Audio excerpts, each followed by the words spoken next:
I've put in, first of all, I was too exhausted to dream. So that's the thing. We go up, we share in our comment, we share in the story when there's a big announcement, an announcement of a job or announcement of somebody, we go, and it's great. But I don't know that we often think about what their experience is going to be like in there beyond that press release moment. And I think that that's a real thing. And I think I was like, I am here, I am successful, I'm making more money than I've ever made, I have access, I have these things, and I'm too exhausted to dream. And is this success?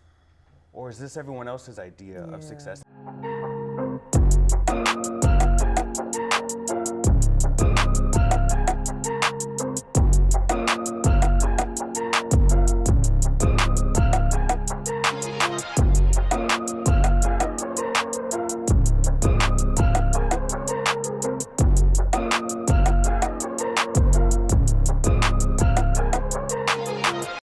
Welcome to this episode of Keep It Positive, Sweetie. I'm Renee Hayslett, and as you can tell, I am not at home. I'm in Los Angeles right now, catching up with some of my favorite people. Today, I have with me Shawn Finnie, and we're going to be talking about pivot season. As you can see, we're somewhere else. So I want to shout out 13 Loon. 13 Loon is a beautiful store founded by Nikeo Greco, where 90% of her products sold here are BIPOC founded. Thank you so much, 13 Loon. Shawn, I'm so happy to have you here. Like, you don't even understand. I've been trying to get this man on this podcast since season 1. So I'm so happy to have you here. And it was always a yes, by the way. It was always a yes. Thank you, friend. Yeah. Thank you so much. For people who do not know who Shawn is, where have you been? Is the question. So if you don't know, we're not going to judge you, but I'm going to tell you a little bit about him. Shawn Finnie is an award-winning entertainment executive and producer with over a decade of experience in Hollywood. Shawn most recently served as Executive Vice President, Member Relations, Global Outreach, and Awards at the Academy of Motion Picture Arts and Sciences, Oscars. He was the youngest Black male executive in the organization's history. Shawn is a sought-after host, moderator, commentator, and facilitator in the entertainment sector. Currently the host of LA Times' digital series, The Envelope. Ladies and gentlemen, Shawn Finnie. You can intro me anytime, anywhere I go, Crystal. Anytime. But before, because I know this is your show, I'm so proud of you. This is our show. Thank you. I'm so proud of you. I'm so proud of what you've done, what you're doing, and where it's going. Thank you. You are so many things, but a light is the first thing that comes to mind when I think about you. 100%. Shawn, it's crazy you say that because I started the show off with a quote, and this is the quote that I pulled that makes me think of you. See? And it says, simply shine your light on the road ahead, and you are helping others see their way out of darkness. That is who you are to me. You and me must never part, like we in there. Yes. Yes, that is who you are to me. And when we were thinking, I was like, I need a quote for Shawn. And we all were like, he's a light. He's a light. And when I saw this, and I was like, he is bringing people out of darkness. That just being yourself. I'm telling you, on a regular day, if I just see you on Instagram, it brings me joy. That smile, we got Shawn fine. Where my camera at? We're like, Shawn is so fine. But that smile brings so many people joy. Then when you speak and you give other people hope, it means the world. So thank you, friend. I appreciate you. Yes. I appreciate you. No, I remember when we first met, it was through Fatima. Yep. I think it was during COVID. Yep. You were doing a series on social media. Yep. What was that one called? I was doing a series called Journey, where I was talking to different artists and filmmakers specifically, just about what was happening in the ecosystem from a human level, and not really just about the headlines, how people were doing. Yeah. And that's when we initially connected. That is when we initially connected. And it wasn't until a few years later that we actually met. And I remember, and I tell people this story sometimes, last year during Oscar season, we were at an event where you had to speak, and you walked off stage, you came straight to me, and you were like, how are you doing? I was like, I don't know how I'm doing. I just had my first panic attack today. It just like came out. And we talked about it. We talked about it right in that moment. Yeah. And just hearing you say, Crystal, sometimes you just got to breathe. Yeah. It's okay. I go through it. It's fine. You're not alone in this. Meant so much, because when you feel that for the first time, you have no idea what's going on. And I feel like God put me in that room that night to have you there. I'm like, oh, Shawn's there. And then you come to me and you're like, how are you? And your how are you isn't surface level. It's always no, how are you? Yeah, no, because we're going to have that conversation. Yeah, and I couldn't lie to you. It's funny because I was I saw you for the first time on stage. So I came on there and I was on stage and I'm like, Crystal, finish what I got to do. And I came, you're right, I beeline straight to you. And I was like, how's your heart? How's your spirit? And what's interesting too is I think that people think when we're all dolled up at an event, you're at an Oscar event, leading up to it, everything's good. And those are the moments I find where I'm like, we really got to tap in because everything is happening so fast. And the assumption is you're good because you're there. Yeah. But that's not always the truth. That is not and that's why always with true. people that you really feel that connection with, you got to really be like, no. What's up? Yep. Yeah. Literally, what's up? What's up? You good? Yeah. Yeah, because we can have this conversation right now in front of this room where we can talk in a way where we can understand. Yes. You know what I'm saying? I love a voice note, and I love your voice notes back too. But just to check in, because I feel like that's a law for life. We see people online, we see the accomplishments, we see the things they're doing. So our assumption is always that, oh, they're thriving, they're good, and they might be. But that doesn't mean that you can't have a bad day or a bad moment in the day. Exactly. Because it's not always a bad day. Sometimes it's a bad moment in the day. Yeah, that is so true. But yeah, in that moment, you really just help. Because I think even still, I was feeling the heart palpitation feeling from an anxiety attack, and I was like, I could not get my heart rate to slow down. And it just even talking to you just helped so much. And just I feel like God literally sent you to me that night, just so I could be like, okay. All right, we good. We can keep going. We can keep going. Find another day. Yeah, find another day. Right, yeah. Literally. So you've done so many amazing things, Shawn. I want to talk about young Shawn. I want to take people through the journey of how we got to who you are today. Yeah. The man that people know. You grew up in a Muslim home. Yeah. My dad's Muslim, my mom's Christian. How did that work out? Because listen, I dated a Muslim, right? Oh, okay. Oh, what was that like? My mom and daddy was like, that ain't gonna work because you're unequally yoked. And I was like, but I love him. Yeah. They ended up, he came to my college graduation. To this day, they always ask about him. He was one of the kindest human beings you'll ever meet in your life. So sweet. And I always say that he was the person that loved me the hardest. Wow. Yeah. But when it came to like having children, he wanted to raise them as Muslim.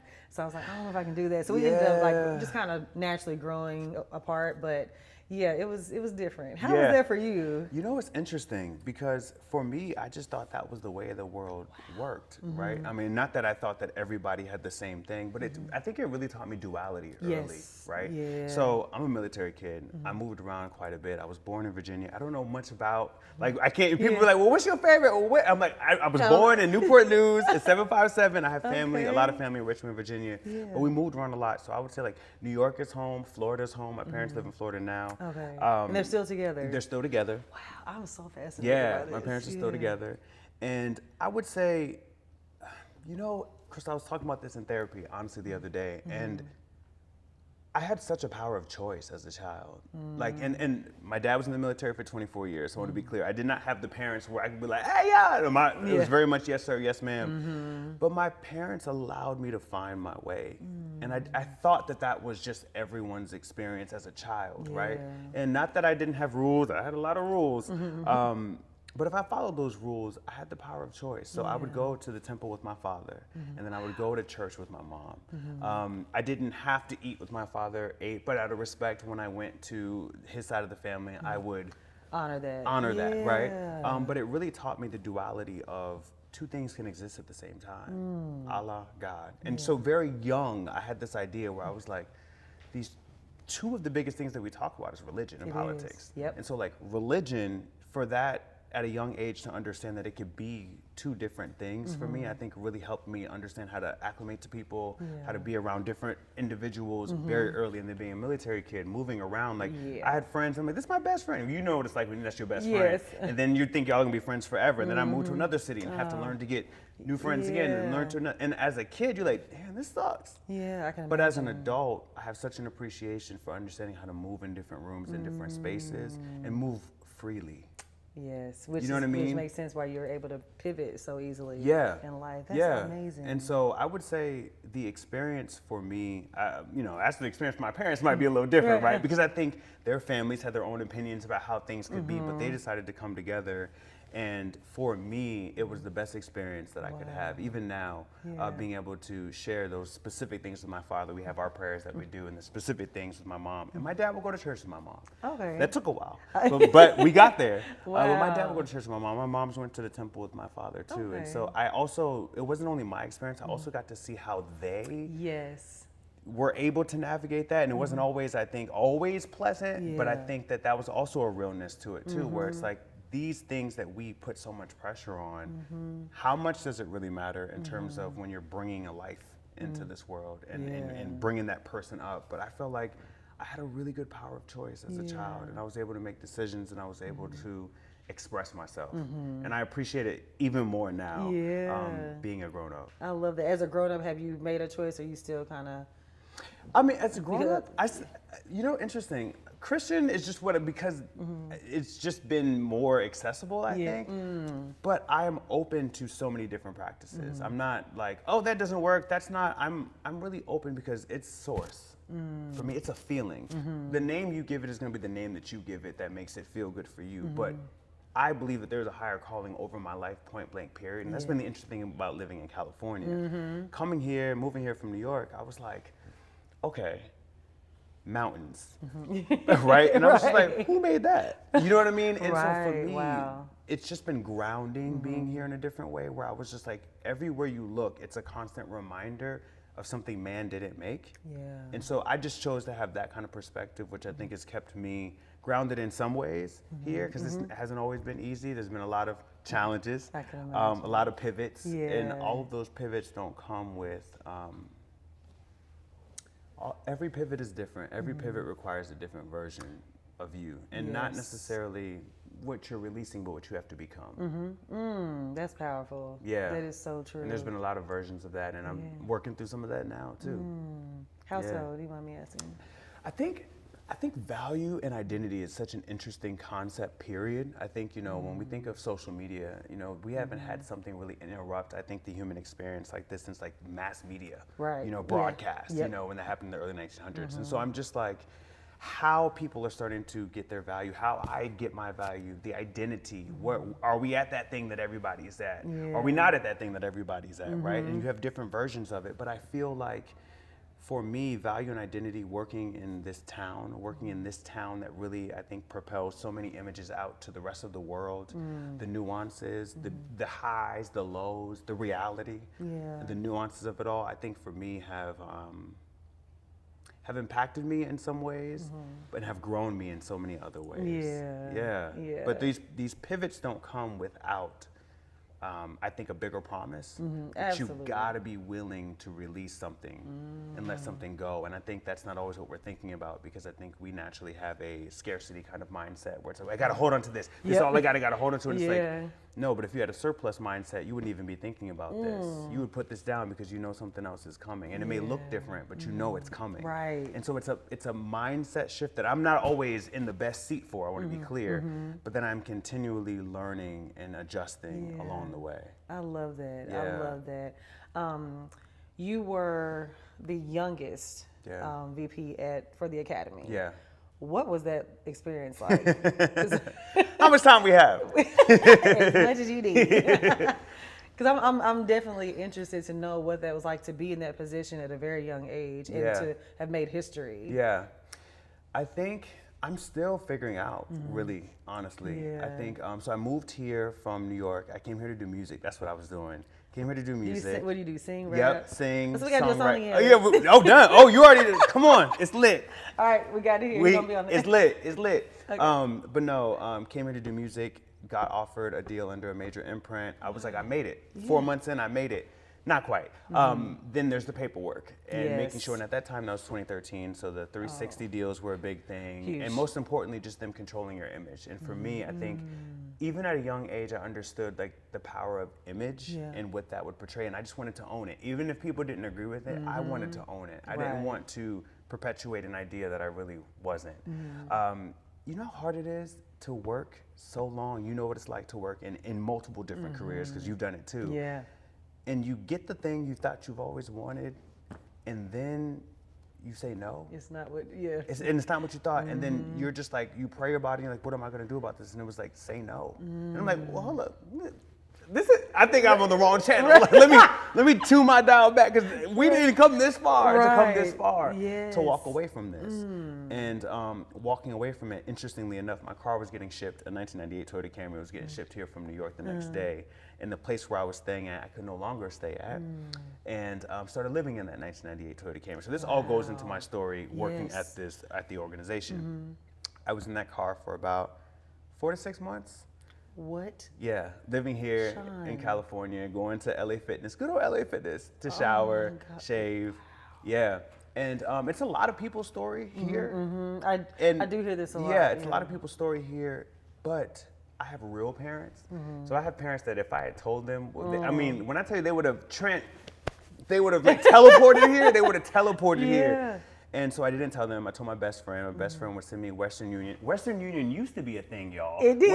Like, you know what I'm saying? Like, Western Union was the thing. It was. Now we got Cash App and everything, but Western Union, he would send me like, $100, $75 at the time. And that's how I was really getting by and surviving. And so because I'd had multiple jobs before as an artist, you have to have multiple jobs. I had multiple jobs before. I was an assistant to the editor-in-chief of Giant Magazine. His name is Emil Wilbekin. He now has this thing called Native Son. Oh, wow, yeah. So he runs that, and he used to run Vibe. I was his assistant for a while, and I was like, okay, if I'm gonna do something here, I need to make it make sense. So I put out a lot of job applications everywhere. I even put a job application at 7-Eleven. They did not hire me. I'm just like, I can make a Slurpee. I really feel like I can make a Slurpee, but it's fine, it's fine. And I went to a temp agency. Long story short, I went to a temp agency, and the temp agency's job is to not tell you what the job is, because then you could just go straight to it, right? They told me about this job at a place, and I was like, okay, let me just go ahead. Fast forward, it was to be the temp assistant to the CEO at the time. I started off as the temp assistant to the CEO at the time while I was living in my car. Which was interesting because, at that point, if you make the tea wrong, you make the coffee wrong, you don't answer the phone right, you're a temp, they're not committed to your growth there. And it was an interesting time because when I had nothing, I felt like I had everything. As weird as that sounds. Yeah, as scary as it was, where I'm like, what street is this? And where does that sound? At night, you just be hearing the craziest sounds. You know what I'm saying? I'm like, what is that? Right. Oh my goodness. And when you got to get up and use the restroom with them, all of these things, you're getting out in an alleyway. It's all of those things, and I didn't grow up in that kind of capacity. So I think there was a lot of pressure, but I just was like, I am going to do something. I'm going to do something great. I'm here for a reason. And did not think that reason was that job in any capacity. But I had to let go of the idea and the identity of what was to allow something new to come. But we don't talk about that in between. Right. Because the in between is when you're letting go and when you're waiting for and you're posturing yourself in the space of expectancy, but you can't quite make out what it is yet. There was a lot of depression there because I'm an artist. I'm used to creating. I'm used to performing. I'm used to making music. I'm used to doing the things that I want to do. And now I'm at an office. And whose life is this? But I didn't understand that I was being positioned not only for me, but to be able to make impact. Wow. You know what I mean? And so we don't often think that way because it's like we want to do what we want to do, but what if we let go to let God? Like what if are you willing to leave the good to grasp the greater? Yes. So anyway, I started there, became permanent over an extended amount of time, became permanent, and Oscar So White, I was the executive assistant to the CEO at the time, and it was an interesting time, really just in the industry, I think, and I used that time where I was like, okay, there's a void. I have value. Yeah. How do I add my value into the void? So I wrote a job description and promoted myself essentially by that job description to move into a different department, and that was the membership department. Did that for a while, and then honestly just kept kind of climbing the ranks. It's a long story, but the short story is I kept climbing the ranks and was there through its most probably vulnerable times. You know, when you think about the envelope and you think about some of the other things that have happened at the show, but it's not the show, it's the stuff throughout the year that was also a part of it, you know, and really being a space to add that impact and strategy and leverage it. And it's impacted me in the best of ways, and it's also cost me a lot. You know, and I think that some of your biggest blessings can also take a lot out of you, can also challenge you the most. And it has been something I'm very grateful for, that I've learned a lot about as I walk into new spaces, but I'm also completely good with letting it go. And I think that's the thing, is where we get something good, we hold on to it so long because we think this is as good as it's going to get. Yes. But I've gotten greater before. So I want to get greater again. I want to get greater again. It's so true. You know what I mean? Yes. And so those kind of things, and it's hard to walk away from something when you feel like it's your safety. It's one thing if it's your success, because everybody has their perceived idea. It's interesting. It wasn't even my own, it was everybody else's perception of my success. It's everyone else's perception of your success. Yes. There's what's actually happening and there's their perception of Yeah. it. And then if you're not careful, you can easily get caught up in wanting to put up whatever you think that is, and not really making the decisions that you need to make for you, because the win might not look like the win for everybody else. Right. The whisper that God has for you might not look like the whisper that, because everybody else, like, you made it. You're good. And I'm like, no, this isn't it. This isn't it. Ooh. This isn't it. And I'm grateful for what it is, but this is not it. This is not it. This is not my full Yeah. stop. Oh This is my right now. Yes. You know what I mean? So And so true. Yeah. for me, there was multiple things that I think that occurred, but I know that I'm like, I've done it. Yeah. I did it. And I think that sometimes we come into things and we think we have to do all of it. And I'm Yeah. like, the part that I did, I know what I did. I know the impact that I added, and I know what happened while I was in this space. Yeah. And most importantly, I know who I helped. I know who I That's a spoke lot. to. Yes. I know who I created advocacy for. And a lot of public wins and a lot of private scars. Ain't that it? My goodness. My goodness.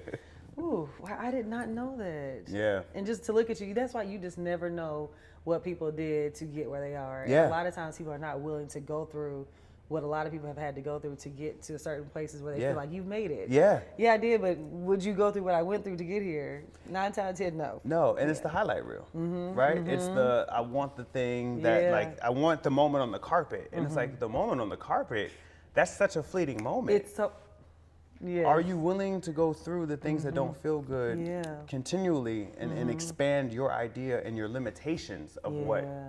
you had for yourself? Because that's how you allow these companies, these corporations, these organizations and people to really treat you. You know what I'm Yeah, saying? So no. for me, it was amazing in so many different aspects. And like anything, any blessing that you have, there are challenges. There are things that cause you to question things about yourself. And most importantly, things that remind you of yourself. Yeah. Yeah. Yeah. You know? Yeah. When Yeah. that mirror is gonna be like, Yeah. And, or remind you more. Better. yeah. This is great. I want to leave the good to grasp the greater. And it's easy to do that when you know what's on the other side. When you don't know and you gotta have that blind faith, it's different. Yeah, it's very different. Yeah. So with blind faith, where do you feel like that came from, and how were you able to be like, all right, I don't know what's on the other side of this, but I'm gonna take this leap. Yeah.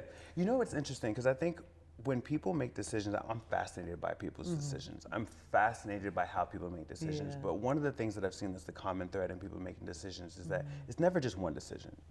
It's multiple decisions that have led up to one decision. Right. Right? Yes. And for me, there were multiple things that occurred where I was like,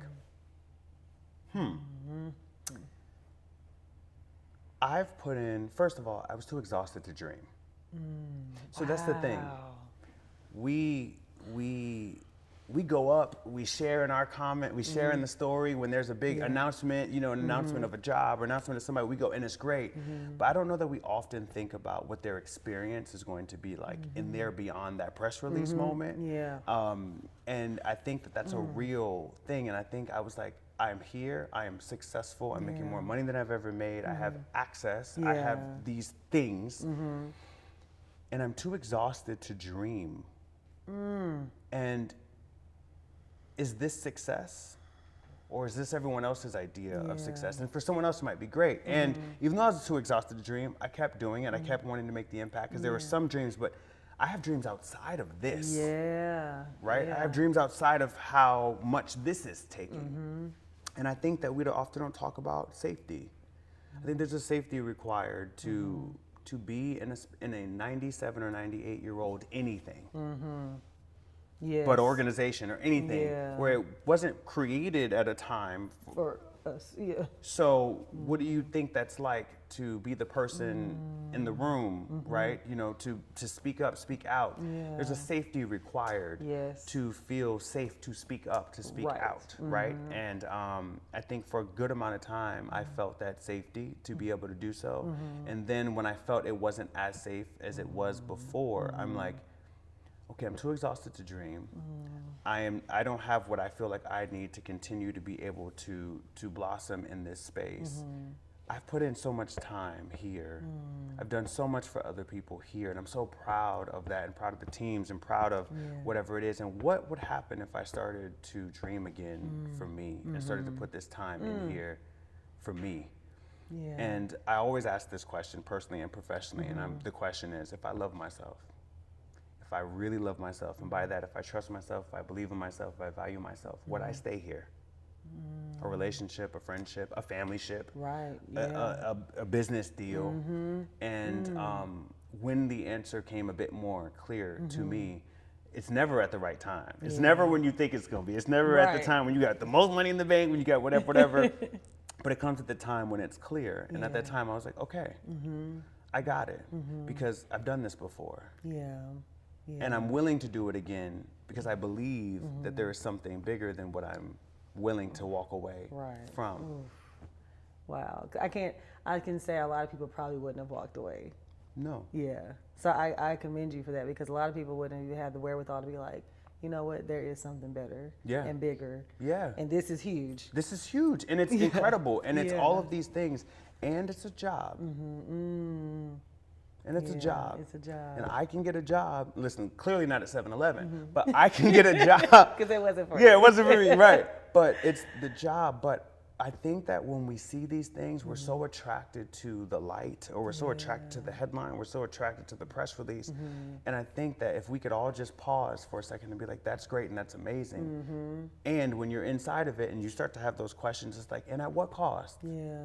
It was You just got to ask yourself, and for everybody, it might be completely different. If you want to have a family, if you want to, do this, if you have other aspirations in your life, and a lot of people, I think, get in positions and there's the identity, and that identity is attractive because people see you valuable, and that's feeding an insecurity we may have within ourselves to continue to be. And in a town like this, where it's so predicated on where you are, what you do, that is the first question people ask. Yeah, what you do. Not your name. No, what you do. What you do. First, I had to tell one girl, that is so rude. I was like, don't do that. Yeah. And she was like, what? I was like, don't start the conversation off like that. Yeah. But you're so right. That's exactly how they. What do you do? What do you do? What is your value? And it's code for, not always, but it's code for how much respect should I give you? How can we work together? How can I use you? Yep. And it's not always negative, but it's very upfront. And I don't think that it's always honest. Yeah. And I think that it's served so much. And you had to know, this is good. Yeah. It served what it needed to serve. Yes. And it's good. But I do think that we get addicted to identity, and because it gives us a false sense of power and a false sense of value. And I think the thing that I'm the most proud of out of all the things that have happened there is that I was myself the whole time. Good. I was going to ask you that. Was there ever a moment where you lost your identity? That's so good. I was myself the whole time. And I think when I realized that I was no longer going to be able to show up as the Shawn that be flourishing, that is when I was like, I can't do that. Yeah. Because if I'm meeting someone in any capacity, we're meeting each other and you're meeting me, and I want to be that person for real. Yeah. And I realized, if I couldn't show up like that, I don't know that I'm really going to be able to add the value that I would be able to add. No, that's so true. Yeah. Yeah. In your journey, it seems like it was a lot of ups and downs. Yeah. Was there ever a moment where depression kicked in, or were you like, I need to seek mental help because this is a lot? Or were you always just type of person like, I'm gonna push through? Because I know sometimes I think as Black people, it's in us to just push through. Yeah. And sometimes not until late, probably like the past couple of years, mental health and therapy has become popular. Yeah. So to speak, Yeah. Where before that we were just like push through, nobody cares. Yeah. Push through. So was there any moments where you were like, ooh, or that you wish looking back, you could have like had someone to talk to during those times? No, there was just a moment of full depression. Yeah, I was waiting for you to stop. I was like, yeah, huh? Yeah, no, there was just a moment of full depression. And I don't know that it was specifically work only and always. I think that it's just a moment of like, you fight so hard, you do all the things that you think you're supposed to do for the world's idea of you and what you should be doing. And then you get in it and you're like, why don't I feel good about this? You know, whether it's I'm on TV right now, I'm in living room, I dreamed about this. I'm at the biggest show in the world, I'm around the people, I've dreamed about this in different scenarios, not quite this, but, and you almost am like, God, am I being ungrateful? You know what I'm saying? Like, am I not, is something wrong that I am not fully content in this moment? And I remember actually one time when I was going to, I've had different bouts with therapy when I was looking for a therapist. And I remember going into an HR person there and was like, I just want to find somebody. And it's so difficult to find a therapist. We also want to talk about that. It's so difficult to find a therapist. They're making it a lot easier now. And I just remember seeing my name and it was like a folder and it was like, Shawn Finnie, depression. And then it was like a list of, and it was just like, but it was the first time that I had really seen it like that. And I was just like, oh, that is where I am. Oh my goodness. Which wasn't a bad thing. But it was seeing an it in the honest folder thing. is like, Yeah, seeing it in the folder for me, I was just like, well, that's why I said I wanted to come and talk to y'all. Right, and I guess, so yeah, I've had those moments. And those moments honestly started well before I was working. Those moments, I've had an amazing childhood and my biggest enemy was always myself. Super critical, super very hard, super pressure, a lot of pressure on myself to excel, to succeed. And I've had to just continue to redefine, well, what does success mean for me now? Right. What does success mean for me now? Because the artist in me was like, success means getting a deal. Yeah. I got that. I didn't take it, right? Success was like the job. Had that. Yeah. I'm ready to, I can separate from this now, right? And so it's the continuation for me of redefining what success means for me in every season. Just like we get different wardrobe for the summer. Yep. So in this season, just redefining what that means for me now. Right. I love that. Where you are now, what are you doing now? Because I know, that's a good question. I'm like, actually, what are you doing now? You know, some things will come out very, very soon. Okay, I knew you looked something. Yeah.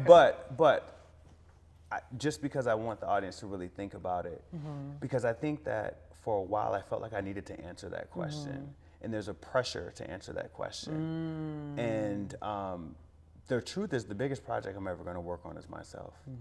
You know what I'm saying? And so I remember having this conversation with someone. They were like, "What are you doing?"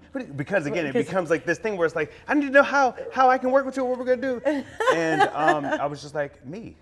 I'm working on me. I love that. And it was really jarring to them because they were like, "Oh, me," and I was like, "No, I'm working on me." And they're like, "Yeah, but no," and I'm like, me? What project? Me. The project is me. The thing I'm looking at is me. The thing I'm working on is me. Me, because I'm going to carry me everywhere that I want it to go. And I think in this town and in this time, there is a need to have something to say for someone else to feel good about you and where you're going, or to say, "Oh, I thought you would have been doing," or to feel bad about what you're doing.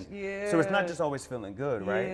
And I think for me, first, I needed to rest. 10 years is a long time. A long time. Yeah, it's a long time to just be like, and I'm a whole human, you know, having my own experiences, right? And I think I needed to rest, I needed to relax, I needed to release, I needed to reimagine, I needed to dream again. And I've been dreaming again and being able to exercise on some of those dreams and pay my bills at the same time. That's a blessing. But I think what's also interesting is that we get to this space where almost makes me emotional thinking about it, but we get to this space where we feel so connected to the things that are not really real in our lives. Talk about it, And I was just really happy to spend my mom's birthday with her and my brother's birthday with him. Because you missed out on so much. Because I missed out just like going and going and going. And I appreciate the moments that I've had. And I'm also appreciating what really, really matters in this season where I am at right now. I love that. Yeah. I'm proud of you. Yeah. Working on me. I love it because it is a pressure of like, what's next and what am I doing? And then when people, you're like, oh, I thought No, like that's great. I love when you say I'm working on me. Working on me. Because that's a big project. Yeah, in itself. it's the biggest project I'll ever do. Yeah. And it's like, yeah, I'm doing stuff that is more visible when I'm doing some stuff for LA Times, or I'm working with other filmmakers, and I'm working on doing strategy and consulting. All of that is great too. But I don't know that I ever necessarily need to answer the way I used to answer before. And that's nothing bad about it. I don't think anyone that does it is bad. Yeah. I just think for me, I'm reprogramming for myself to continue. It's me everywhere I go. Yeah. It's me if I told you I'm landing at this place, or I'm going to be in-house at that place. You know what I mean? And I think one of the things that's been a blessing is like I haven't had to go in-house somewhere to survive. And I think that's what's been interesting in the reimagining, the dreaming again, where I'm like, wait, I can make money doing different things. Yeah. I pick a word to describe my year every year. What's this year? This year is multiple. Wow, okay. Multiple streams of peace, multiple streams of love, multiple streams of income, multiple streams of income and revenue. Amen. But also just multiple streams of like healing. You know what I'm Yes, saying? I love And in that. in 23, when I wasn't quite sure yet what was going to happen, my word was illuminate. The thing about illumination is that you can only see how bright something shines juxtaposed to darkness. I was in a lot of perceived darkness, which I now look back and say that was preparation. But in my year of probably illuminating the most, there was the most perception of darkness around. But it was for me to see how bright I could shine, and how bright I could shine, not how bright I could shine at this job, where I'm at with this title, with this. Because the title, there's a job. We can go on LinkedIn right now. There's a lot of jobs. There's a lot of them, There's a lot of jobs. Yeah. But who are you without that? And that's the question I'm always just like, when we get wrapped up in this, because it's so hard, acting, creating, content producing, music, it's so difficult that it almost becomes your identity, because it's what you're doing all of the time. No, literally. But what if you couldn't do that? Who are you? Exactly. How do people answer that question? And so I've just been working on that myself. Yeah, I love that. That's good. I have to ask myself that, because I do feel like sometimes we get so wrapped up in what we do that it becomes who we are. And that's not the case at all. But it is, when you're so wrapped up in it, it can become that. If you don't check it. It could 100%, and there's nothing wrong with it as long as you can just step out of it, because it consumed a big part of everything that I was doing. When your schedule is crazy, when you're going from this thing to this thing to this thing to this thing, when it's paying your bills, when you've now been able to create a life that before you weren't able to create a life before. I saw when you were talking to Amber, when y'all were talking about how y'all first met. I love Amber. We love Amber, and she's fly. She's so all fly. the time, all the time. We love Amber. But when she was talking about, like, I think at that time you couldn't pay your rent, and like the person that she was working with, so like there was a time, and now you're living in a way where you're like, wow, I wanted this, and now I'm in it. You know what I'm saying? And so, yeah, that's right. You said something about I was too exhausted to dream my own dreams, and I was talking to someone, and they were like, well, if it's from God, you won't be exhausted. You may be tired, but you won't be exhausted. And when you said that, it reminded me of that quote. I was like, oof. Because I was like, there's sometimes where I'm like right on the brink, like, Lord, I don't know. Say that again. If it's from God, it won't exhaust you. You may be tired, but it won't be exhaustion. Woo! I need to reevaluate a few things. No, that's real. And I was that's like, real. dang, because he won't put more on you than you can bear. And I do feel like sometimes I'm right on the brink of it. I'm like, okay, Lord, is this in your will? Because I'm about to. I'm tired. Super tired. I'm about to tap out. I'm good. I'm rest. Please rest. Yeah. So when you said that, it made me think of that. And what are we willing to release in order to step into what we want to become? And it's so easy to sit on this beautiful couch, well lit, and say that. You know what I'm saying? It's a struggle. It's hard. It's hard. It's hard because your heart is in it. It's hard because the attachment is in it. It's hard because identity is in it. Whether it's a relationship with someone that you love very much, whether it's a job with someone that you love very much, whether it's your relationship with yourself that you're figuring out, or the things that we've, because sometimes you're like, is it intuition or is it insecurity? Ooh. Because sometimes we're like, this is my intuition. You're like, is it your intuition? Or is that your insecurity that's causing you to do that? And I've been both, right? I've been both. So I'm like, that was my intuition that told me. I mean, it kind of was my intuition, but it was also my insecurity. And so like taking that space to actually work on what those things are, to be able to decipher, you know what I mean, what that is. But speaking about dreaming, what's been interesting to me, even when I was like, okay, what is it? What do I want to do? How do I want to play? What do I want to do? Yeah. I just realized my approach to dreaming is different. I'm such a producer. I'm such a, I need to make it happen. Even before we were sitting down, like, what's the angle? What Right, like, what's it like? But what's been interesting for me in this season is like, Shawn, you've produced a lot. What are you going to allow? Make space for acceptance and allowance. Because I'm so used to being like, okay, I'm gonna do this, I'm gonna put this together, and I'm gonna do this. And it's like, I felt like I had blessings on reserve that were like trying to be shipped to me, but I was moving the address. So it was like return to sender. And I just needed to actually sit in the unknowing, allow that to happen, because people want to help you. Yes. People want to show up for you. But if you keep moving houses, they keep going to the house looking for you to deliver the package to you, and that person's God trying to deliver that to you. It's difficult for him to find you. You know what I'm saying? So my approach to dreams have been different. And then my other thing is this really my dream? Or is this the thing that I think I need to do to get the bag? Is this the thing that I need to do to seem valuable? Is this the thing that I need to do to seem like I'm doing well?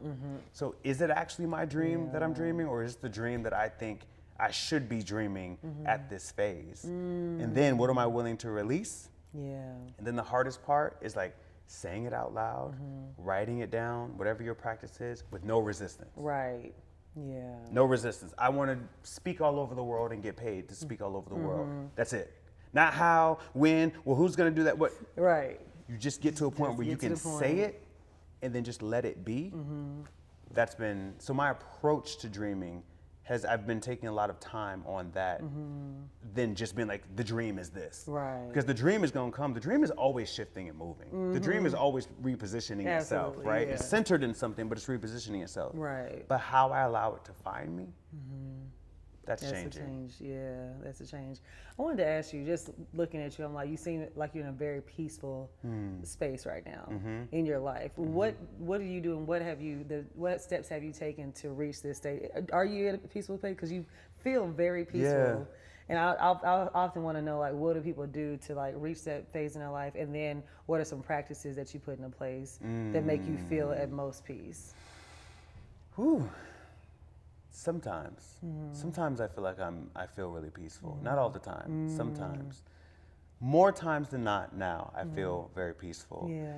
But you're always just like questioning, even as confident as you can feel and be. You're questioning, like, did I do that? Did I? Am I? The thing that I've been doing a lot is just spending time with myself, reminding myself. I talk to myself a lot. I talk to myself a lot. I love you. Oh, I love that. Because I think I've been wanting a lot of other people to say certain things to me that I really needed to say to myself. Wow. And so I'm speaking to myself a lot more. The things that I feel like are limiting, I'm redefining. Is that even a limit? And who told me that was a limit? And so, like, who am I uninterrupted and what interrupted me to begin with? What is going on today? I mean, no, it's the same thing. But because it's like, it's that feeling of like, that real, when you sit with yourself without any outside influences and you're just like, you know yourself, you know the things that you want to work on, you know the things that you want, that your heart is calling out, and you're like, I don't know how this is going to happen. But I've increased speaking to myself because I've been wanting a love that I think was really vacant within me, not because my parents are great, had a great childhood, and I think that I have allowed professionally certain things because of that need or that value, right? You do it professionally and personally. Absolutely, same. Yeah. And I think that has been the biggest part of it. And it's not that I don't speak when I'm not in a, but it's who am I speaking it to? That's changed a lot for me because I realize some people will hold space for you. Everybody won't hold space for you at your moments where you're changing and finding yourself. You know? Yeah. And so I've been doing my best to replace a lot of that. But I'm peaceful most of the time. I feel peaceful most of the time. I am confident in the fact that I have seen God do so many things in my life that that's not the thing I'm questioning. Yeah. You know what I mean? even when I don't know how. Yeah. Right? We're not questioning it. We're not Yeah. questioning it. I'm like, I know it's coming. I may not know what it is. Am I willing to wait for it? Am I willing to Yeah. release something without knowing what's on the other side of it? What am I willing to become in order to do that? Am I willing to do the harder thing? Yeah. But I've learned I can do hard things. I can do hard things. Yeah. I need the right people around me. I need to be the right person to be around as well. But I can do hard things. So yeah, I'm at a good place right now. Yeah. I am at a good place right now. And when I'm not at a good place, I'm honest about that too. That's good. That's good. Does it ever feel heavy to? Because I'm sure like a lot of people look at you like you got it all together. Does it ever get heavy? Because even when you walked in here, it's like, Shawn, like, do you ever feel like you gotta be like at a certain energy and like? Because you just, or is that just because you know? Because some days you just don't feel like that, but like when we see you, it's just like, Shawn's here, you know. And you might be like, I don't feel like being here. No. Well, you know what the honest thing is that I spend a lot of time alone, as much as I can. Yeah.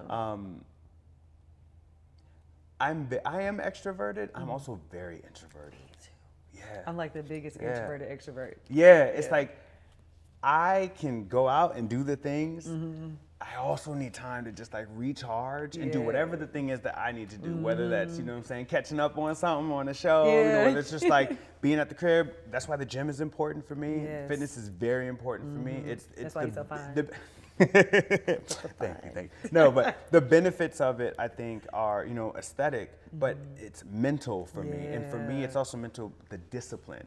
Because I've realized whatever I want, and as I continue to dream bigger, it's a higher level of discipline required. Sure is. It's a higher level of releasing required. It's a higher level of decisiveness. It's a higher level of what are you willing to really let go of to do this? I feel like we need to change the title. You know, that keeps coming up, and that's a real thing. What are you willing to let go of? What are you willing to let go of? Because it's like, we all want to like be the space shuttle, and we all want to take off, and the space shuttle takes off. What the space shuttle goes into space with is not what it took off with. Come on now. The boosters, So when it's, the boosters, all of that, everything drops off, and things drop off as you get to next levels. Ooh. It's the same with us. But sometimes I have wanted to hold on to things, situations, and circumstances because it feels good, because it's comfortable, because you love it, because you love them, because you love the job, you love what it's giving you. But I also know that I'm supposed to go to space. Yeah, and so like I can't get there with those things. And so like life will cause you, like the things that you take off with aren't always the things that can go with you. Right. That's real. I had to learn it the hard way. Yeah. Yeah. Yeah. I had to learn it the hard way, and that's so true. My therapist, when I was going through a season in my life I call the purging season, where I was having to let people go and things go. Well, I'm glad I wasn't on that list. I made it through. The purging season. Yes. It got real. Yeah. But she said to me, she's like, Crystal, everyone that came with you can't go. And even that in itself was like, okay, this is just a part of it, you know, and it really is. It's a part of evolution. It's a part of life. It's a part of growing. Yeah.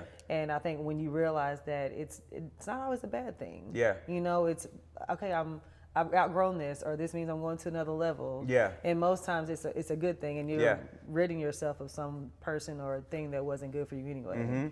And the real thing is, sometimes you're the thing you need to let go of. Yes. Yes. Sometimes you're the limited belief. You know what I'm saying? And I've done that too, where it's like, oh, it's that thing, I needed that thing, and I'm like, oh, damn, I'm the thing. I'm the thing. Yeah, I'm the I've thing. definitely been the thing. My ideas, my things that are no longer serving where I actually want to go or how I need to move forward in life, and I can't get there because of me. And that's so true.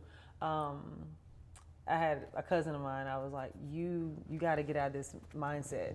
You're never gonna grow if you keep thinking this way. And she was like, I didn't even think about that. I was like, yeah. I was like, I don't think the same way I thought. You know what I'm saying, when I was 20. Yeah. You know what I'm saying? Then when I turned 30, I didn't think the same way then. Yeah. I said, you continue to grow and you have to evolve with where you're going or you'll never grow. And that is so true. Sometimes we can be our own worst enemy and be in our way. And just asking the question, poking the holes, like what is growth for me? Because growth for me might be something different, right? Yeah. Growth for your cousin, growth for, you know, success, all of these things, because like being able to move and do different things and walk away from a job or a career or a thing that you once thought was a thing, right? That might be the most successful thing you ever did, and to somebody else, it's a big question mark. Yeah. When I left Capitol Hill, they were like, what you gonna do now? What do you?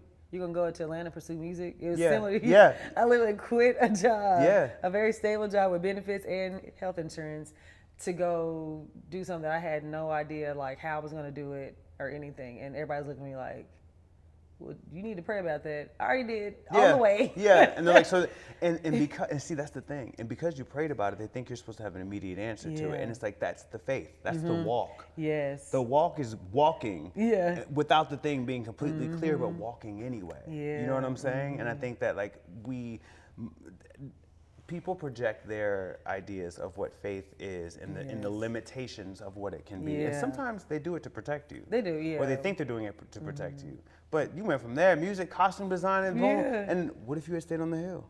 And there's nothing wrong with anyone who's still on that hill. Yeah. Y'all stay on that hill. Y'all stay on that hill. But you're on your own hill now. Yeah, yeah. You know what I'm saying? And that's the part about it, is where it's like, what are you willing to walk away from to step into something different? Yeah, you gotta do it scared. You asked me earlier what I had learned about myself in this whole process. Yeah. And I was like, doing it scared. Yeah. Yeah, because a lot of times you don't know what's on the other side of that step that you have to take. Yeah. And I think too, Crystal, it's like we romanticize success. We romanticize love. We romanticize what it is, and we make it this, if it's hard, that must mean it's not for me. Or if it doesn't work out that one time, it must mean it's not for me. That's why there's auditions, right? Because you go on auditions, you don't get everything you go on an audition for. And here's the other thing. The person who got the thing isn't necessarily better than you either. You know what I'm saying? Yeah. And so like the constant audition of life is going at it and expecting and knowing that you will be told no, that it's not gonna work, that you didn't get picked this time. But that doesn't mean that it's not for you. It could just be no, not right now. Right. And I think that's a hard thing to kind of process when it's someone's dreams, and someone's going after their dreams with all of their money in their pocket right now. Somebody's going on their dreams staying on somebody's couch. Somebody's going on their dreams living in their car right now, and they can't have another no. But that no is only really kind of really propelling you towards a yes later, but it's your yes. It's a yes that's going to be undeniable. Yes. A yes. And when you get the yes, it might not look like you think it is.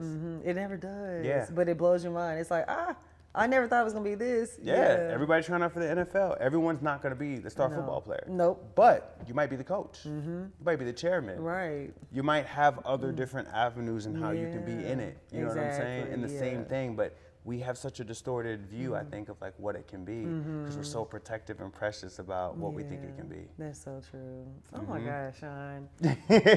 So, to close, Shawn, I want to ask you, what brings you joy? Right now, this. Oh. No, seriously. And I say that. Really friends. No, I say that because it's like everything else is so temporary. I can tell you what brings me joy is like I can go get this, I can go buy this, I can go make this money, I can go. Yeah.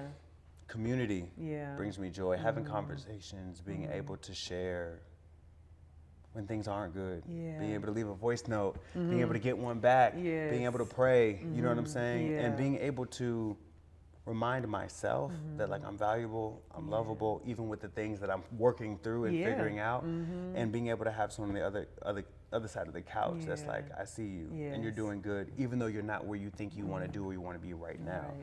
What's bringing me joy is community. I love that. I love that. Shawn, thank you. You are such a delight. Thank you so much. I love you and I'm so proud of you. I love you too. Yes. I love you so much.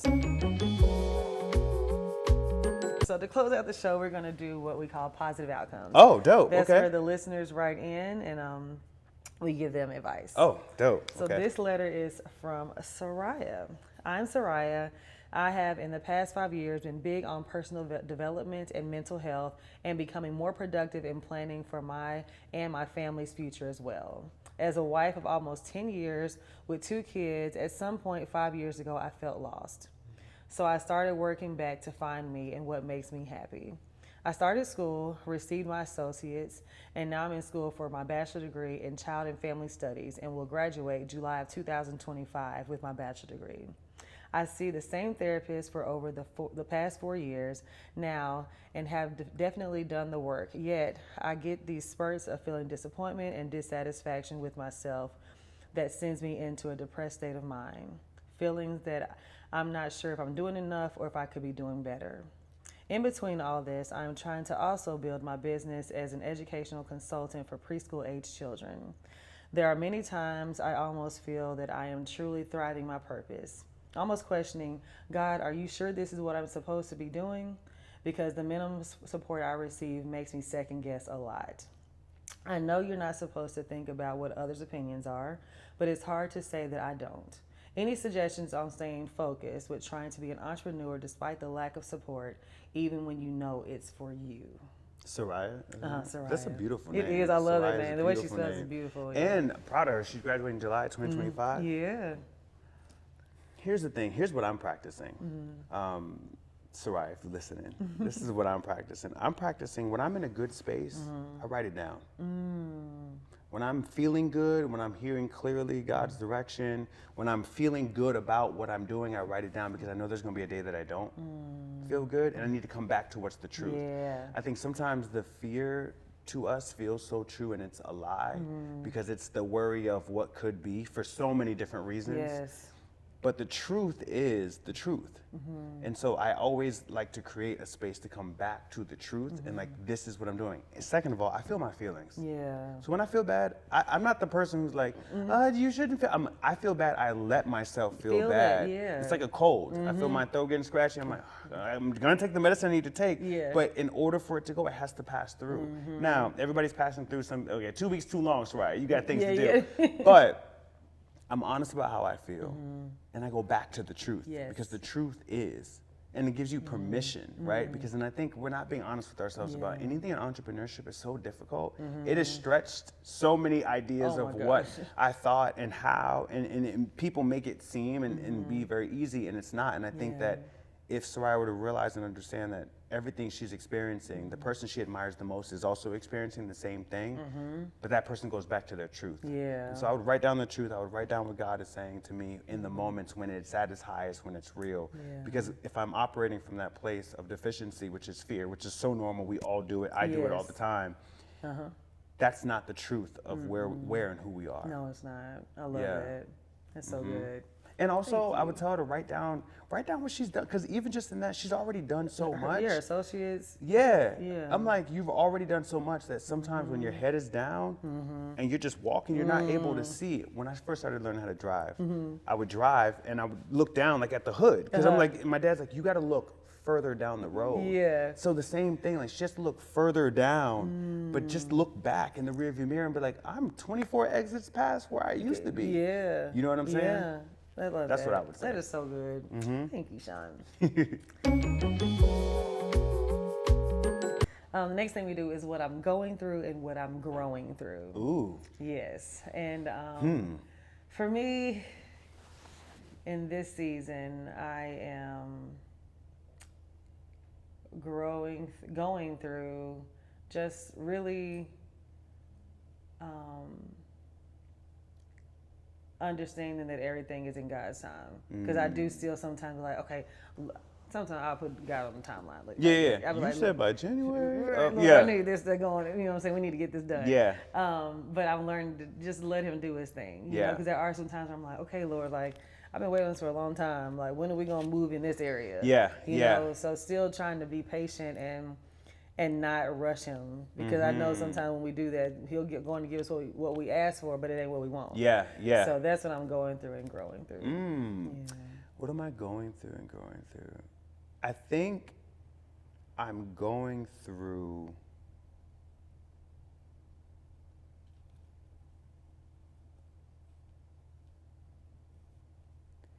change, and I think change always feels uncomfortable, but it's also right where I'm supposed to be. So it's an interesting concept of like, I'm going through things out of my element that are so different, but also so necessary for where I'm about to go.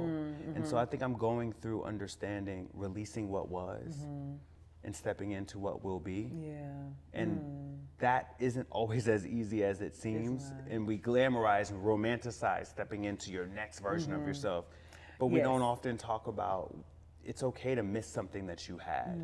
Because that's the truth. You're human, right? It's okay to miss aspects of certain things or people or situations or circumstances. And I think I'm going through realizing that every level is going to require a new level of not only my faith, but a new level of releasing Yeah. for me. That's good. Yeah. That's good. The last thing we do is keep it blank, sweetie. And for this one, I will say keep it disciplined, sweetie. Because we talked about every level requires a different type of discipline. Yeah. I would say in every level, stay disciplined, sweetie. Yeah. And keep it blooming, sweetie. Because Keep it blooming, sweetie. Yes. Because I think the thing about it is that, like, we're just looking at the flower, but underneath are the roots. Yeah. And how far that is and how deep that is. And it's in seasons, right? When you're looking at the trees in the wintertime, it looks like it's dead, but all the energy is really at the bottom. And so just keep it blooming, sweetie. I love that. Yeah. I love that. Thank you, Shawn. I love you. Oh my gosh, I love you, Lord. Oh my gosh, guys, thank you so much for tuning into this episode of Keep It Positive, Sweetie. If you want to write into our Positive Outcome listener letter, you can write into keepitpositivesweetie@gmail.com, and that's sweetie with an IE. You can follow me on all platforms at LUV Crystal Renee. Shawn, tell the people where they can find you. Instagram, Shawn Finnie be flourishing. Twitter, Shawn be blooming. And that's really it. I love it. Make sure you tap in with Shawn. Stay up to date with all the amazing things that he has coming up in the future. And if you want a little sunshine in your light, just follow him right now. You'll definitely get that. All right, guys, thank you so much for tuning into this episode of Keep It Positive, Sweetie. In the meantime, in between time, you know what to do. Keep it positive, sweetie. Bye.